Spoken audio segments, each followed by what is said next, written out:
Mabilisang balitaan, komprehensibo at totoo sa loob ng 1 minuto.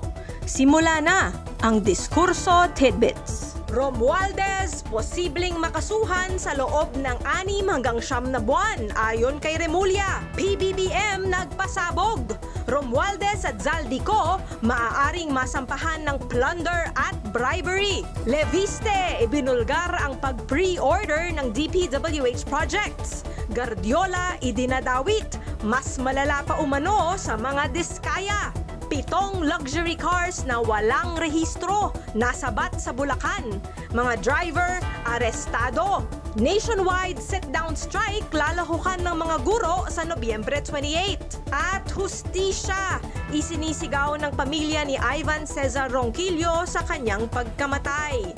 Balitang mabilis, komprehensibo at totoo. Yan ang Diskurso Tidbits. Basahin ang tungkol sa lahat ng yan at sa marami pang ibang nakatutuwa at makabuluhang balita sa diskurso.ph.